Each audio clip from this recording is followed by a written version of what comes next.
Hello everyone, welcome back to my channel. আজকের রেসিপিতে আমি তৈরি করে দেখাবো মাটন রোগান জোশ। আর আজকের এই রেসিপিটা একদম ঘরোয়াভাবেই তৈরি করে দেখাবো। তো চলুন ভিডিওটা শুরু থেকে শেষ অবধি দেখে নেওয়া যাক। সবার প্রথমে আমি এখানে নিয়ে নিয়েছি মাটন, যেটাকে পরিষ্কার করে ধুয়ে নিয়েছিলাম। আর অন্যদিকে আমি এখানে শুকনো খোলায় কিছুটা পরিমাণে মৌরি এখানে ভালো করে লাল লাল করে ভেজে নিয়েছি। এবারে কড়াইয়ে বেশ কিছুটা সর্ষের তেল দিয়ে নিয়েছি। তেলটা গরম হয়ে আসলে আমরা এখানে বেশ কিছুটা পেঁয়াজ এখানে দিয়ে দেবো। মাটনের যে কোনো রান্নায় কিন্তু পেঁয়াজের পরিমাণটা যদি বেশি রাখো তাহলে মাটনটা কিন্তু খেতে বেশি টেস্টফুল হবে। এবারে আমরা পেঁয়াজটাকে ভাজতে বসিয়ে দেবো। অন্যদিকে যে মৌরিটা আমরা ভেজে রেখে দিয়েছিলাম সেটাকে আমরা গ্রাইন্ড করে নিয়েছি। আর এখানে একটা মশলার পেস্টও রেডি করে নেব। নিয়েছি আদা, রসুন আর কাঁচা লঙ্কা। অন্যদিকে আমাদের এখানে পেঁয়াজটাও প্রায় ভাজা হয়ে গেছে। আমরা এই পেঁয়াজটাও কিন্তু বেরেস্তাভাবে তুলে নেব আর এটাকেও আমরা পেস্ট করে নেব। মোটামুটি এই পর্যায়ে কিন্তু সমস্ত বাটাবাটি এখানে কাজ শেষ হয়ে গেছে।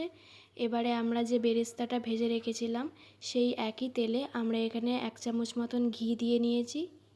এবারে দুটো উপকরণ খুব ভালো করে গরম হয়ে আসলে আমরা এখানে দিয়ে দেবো গোটা গরম মশলা, সাথে দিয়ে দিয়েছি হালকা মৌরি আর একটু হিং। এই সমস্ত উপকরণগুলোকে কিন্তু ফোড়নেই দিয়ে দিয়েছি আমি। এতে করে এর ফ্লেভারটা কিন্তু খুব ভালো আসবে। এবারে ফোড়নটা ভালো করে হয়ে আসলে আমি এখানে মাটনটা এর মধ্যে দিয়ে তেলের সাথে হালকা নেড়েচেড়ে নিচ্ছি। মাটনটা ওইদিকে হতে থাকুক, অন্যদিকে আমি এখানে বেশ কিছুটা টক দই নিয়ে নিয়েছি, যেটাকে ভালো করে ব্লেন্ড করে নিতে হবে। এই পর্যায়ে কিন্তু মাটনটা কষানোর জন্য গ্যাসের ফ্লেমটা হাই ফ্লেমে রেখেই কিন্তু এটাকে খুব ভালো করে তেলের সাথে কষিয়ে নিতে হবে। মোটামুটি 5 থেকে 7 মিনিট মতন তেলে নাড়াচাড়া করে নেওয়ার পরে আমি এখানে পরিমাণ মতন নুন আর পরিমাণ মতন হলুদ এখানে অ্যাড করে দিয়েছি। এবার এই নুন হলুদের সাথে মাটনটাকে একটু ভালো করে নাড়াচাড়া করে নিচ্ছি। আমার ভিডিওগুলো যদি তোমাদের কাছে ভালো লেগে থাকে অবশ্যই আমার চ্যানেলটাকে সাবস্ক্রাইব করে পাশে থাকতে হবে আর বেল আইকনটাকেও ক্লিক করে দেবেন। এতে করে আমার নতুন ভিডিওগুলো সরাসরি তোমাদের কাছে পৌঁছে যাবে। এবারে আমাদের মাটনটা ভালো করে তেলের সাথে নাড়াচাড়া করে নেওয়া হয়ে গেছে। এবারে আমরা এখানে বেশ কিছুটা জল দিয়ে দিয়েছি। এবারে তার সাথে আমরা একে একে যে পেস্টগুলো রেডি করেছিলাম সেগুলো দিয়ে দিচ্ছি। সবার প্রথমে আমি এখানে আদা রসুনের পেস্ট দিয়ে দিয়েছি, তারপর দিয়ে দিচ্ছি পেঁয়াজ বাটা আর সবশেষে মৌরি বাটা। এবারে এই সমস্ত উপকরণকে খুব ভালো করে নাড়াচাড়া করে নিচ্ছি। এই জলটা দেওয়ার কারণে কিন্তু মাটনটা আমাদের প্রায় সেদ্ধ হয়ে যাবে আর আমাদের মশলাটাও কিন্তু ভালো করে কষানো হয়ে যাবে আর মশলার যে ফ্লেভারটা সেটাও কিন্তু ভালো করে মাটনের মধ্যে ঢুকেও যাবে। এবারে আমরা ঢাকনা চাপা দিয়ে মাটনটাকে তৈরি হতে দেব।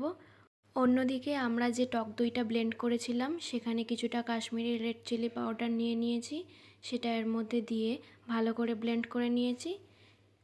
অন্যদিকে আমাদের মাঝে মাঝে ঢাকনাটা খুলে একটু নাড়াচাড়া করে দিতে হবে যাতে করে মাটনটা ইকুয়ালি সেদ্ধ হয়ে যায়। এবারে এর মধ্যে আমি ধনে গুঁড়ো আর জিরে গুঁড়োটাও অ্যাড করে দিচ্ছি।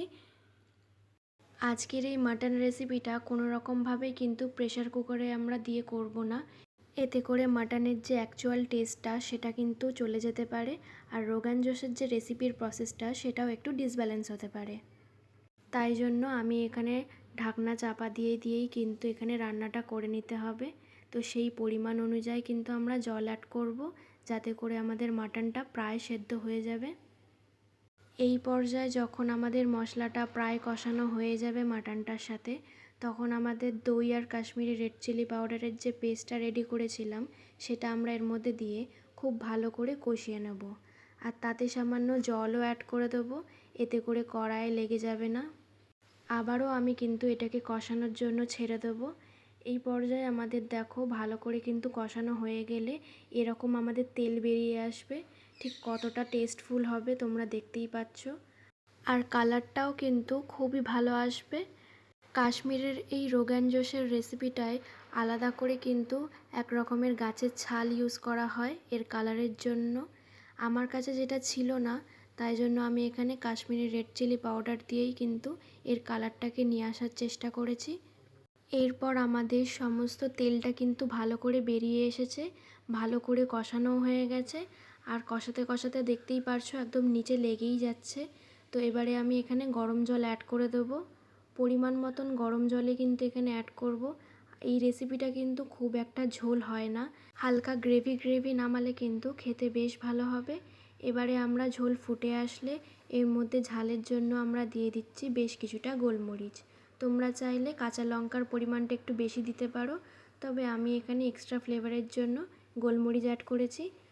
আবারও আমরা ঢাকনা চাপা দিয়ে দিয়ে এটাকে ভালো করে ফুটিয়ে নিচ্ছি। এতে করে আমাদের ঝোলটাও তাড়াতাড়ি ফুটে যাবে, আর বাকি যেটুকুনি পরিমাণে মাংসটা সেদ্ধ হওয়ার সেটুকুনিও কিন্তু সেদ্ধ হয়ে যাবে। এই পর্যায়ে কিন্তু মাটনের রেসিপিটা প্রায় হয়ে এসেছে।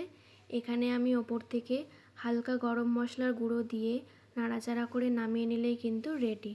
আজকের এই ঘরোয়া পদ্ধতিতে কাশ্মীরের রোগান জোসের রেসিপিটা তোমাদের কাছে কেমন লাগলো আমাকে কিন্তু কমেন্ট করতে একদম ভুলবে না। ভিডিওটি ভালো লেগে থাকলে অবশ্যই লাইক কমেন্ট শেয়ার করবেন, আর চ্যানেলটাকে অবশ্যই সাবস্ক্রাইব করে আমার পাশে থাকবেন।